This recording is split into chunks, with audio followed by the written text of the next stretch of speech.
We're going to be reading chapter 3 of the Birch Bark House. You should be on page 33.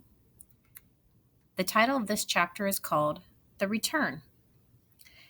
After she returned with the scissors, Omachias quietly took up the deer bone from her mother's skin bag and began working on the moose hide without being asked. Her mother looked at her in some surprise, but said nothing. Angeline said that she had meant to do the work, but Omachias merely shook her head. Go for a swim, she told her sister. See what the waves brought to the shore last night. Catch some crawfish. Askasine, watch out for the claws. I don't mind helping.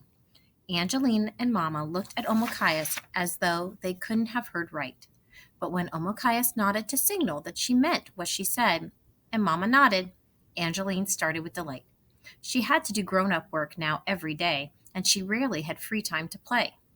Angeline looked hopeful at her mother, who waved her out toward the lake shore.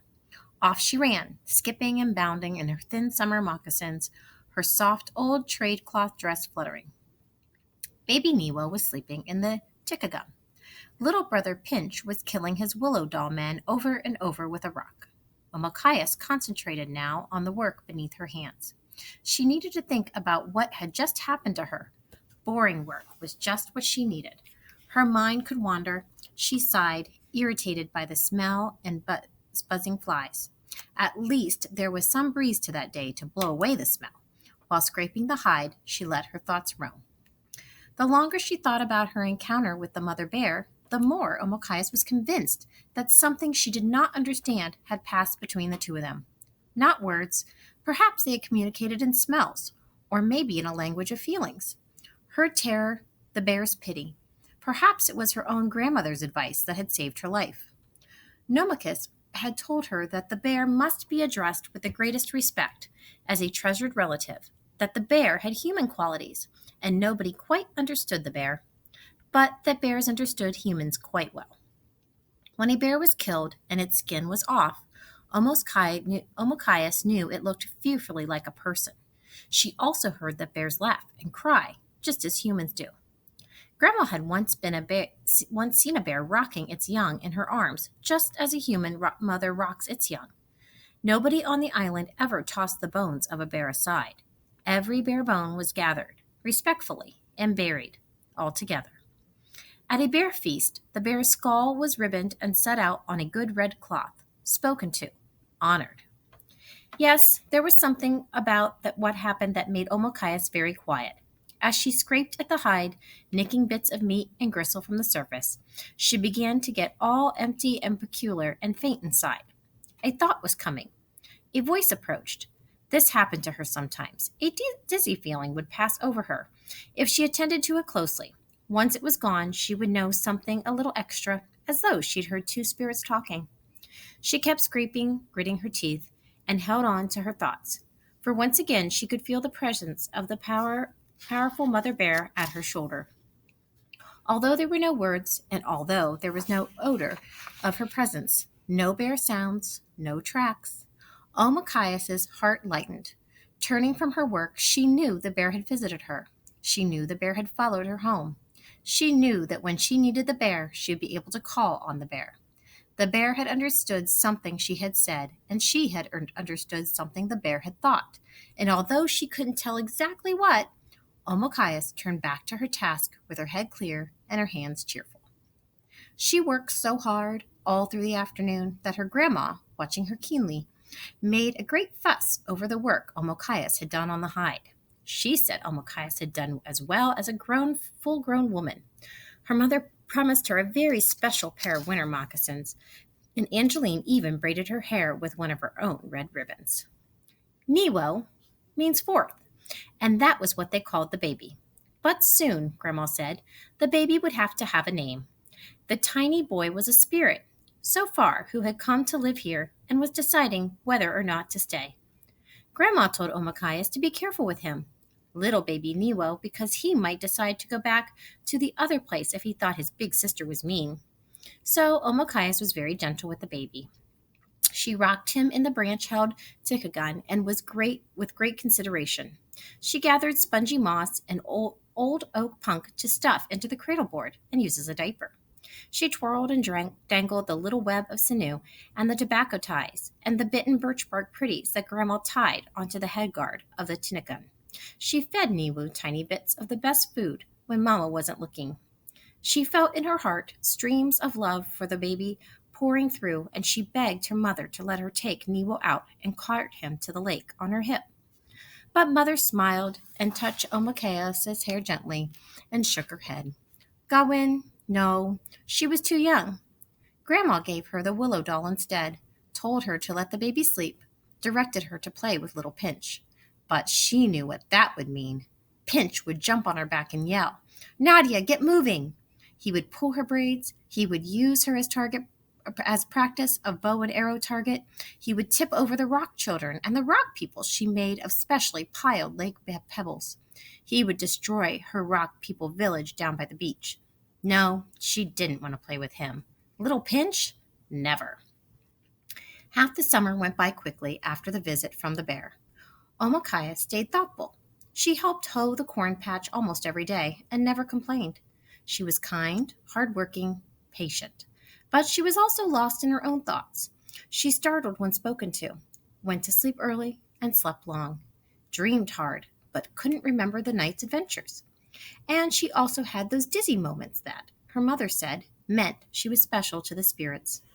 One day, her mother said to her grandmother, If she wasn't so young, I'd give her the charcoal. Grandma's deep and far-seeing eyes took in Omakaya's. She smiled. She seemed to see her granddaughter from the inside out. She watched Omakaya's for a long time, then shook her head. No, not yet.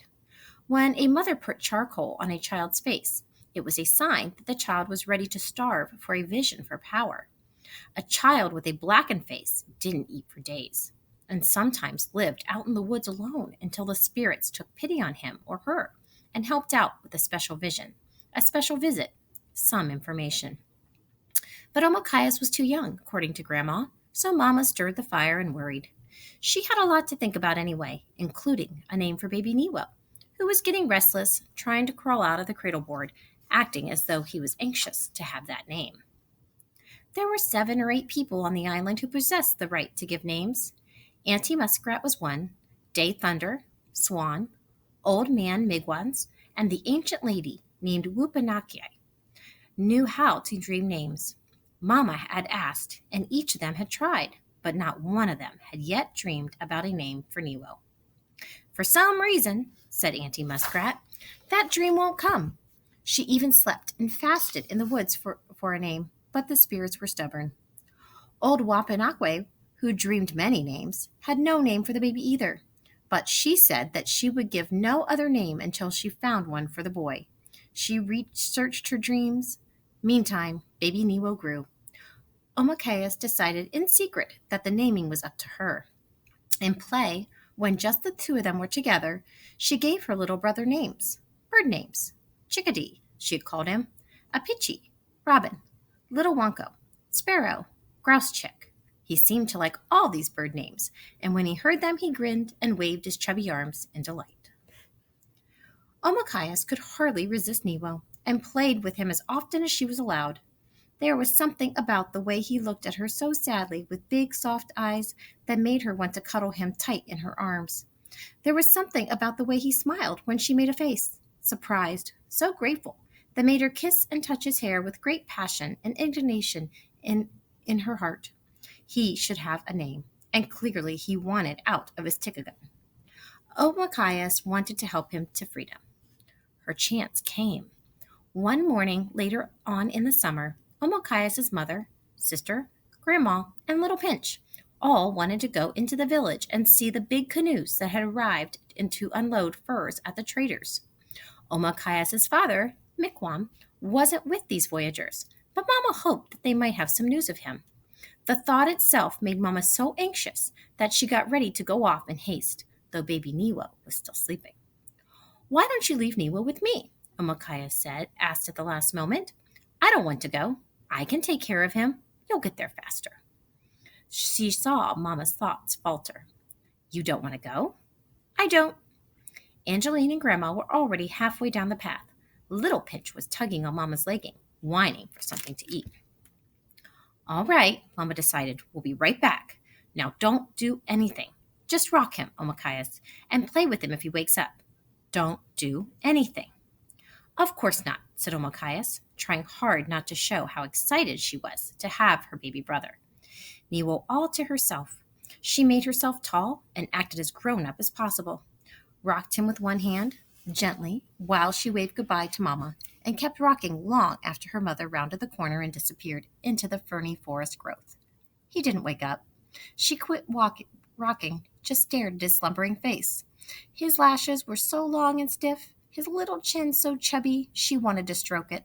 The skin on his cheeks so fine and delicate and soft she could hardly keep from brushing her lips across them.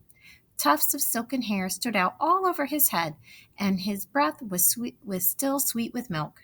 She touched him very gently. Baby Niwo, Chickadee. The name popped into her mind. Today, I'll call you Chickadee, she said. His eyes opened, as though he understood. His look was bright and filled with secret jokes. He gazed up into her face. For a long time, they looked at one another. It was perfect. It was love. And then his face crumpled. One fat tear squeezed from his eyes. His lower lip shook. Suddenly, his mouth flew open and he bawled. Omakayas was so close, so dreamy and happy, that the force of it nearly flipped her back head over heels. His squall was like a whirlwind, like a sudden wash of freezing spray, like a harsh wind, weather like a hot wall of sound. Shh, shh, shh. Omakayas rocked and muttered and shushed and hummed and sang an old lullaby her mother used. Nothing worked. Baby Niwo screamed louder and increased. Omakayas was alarmed. She never heard him scream like this, had she? What was wrong? Was something, a biting fly, spider, tick, bee, something stinging or biting him inside the tight binding of his tikagun? Only one way to find out. Unbind him. And that was forbidden. Still, as Niwa's miserable, now hysterical sobbing continued and even got stronger, she decided to make a grown-up decision and take Niwa from his cradle board. And so she did. She undid the twist of vine that held him inside the beaded velvet wrapping. She carefully untied and spread the embroidered wrapping, then took out his diaper moss and brushed him off like a root pulled from the ground. He was naked, of course, but it was a warm day, so she lifted him immediately into her arms, still weeping, and brought him to a sunny place just beyond the house, behind the trees, out near the water. Omakaya suddenly realized that Niwo had quieted. Her ears were still ringing with the sounds of his cries. Seagulls wailed. A skinny shorebird ran up and down the sand, busily pecking.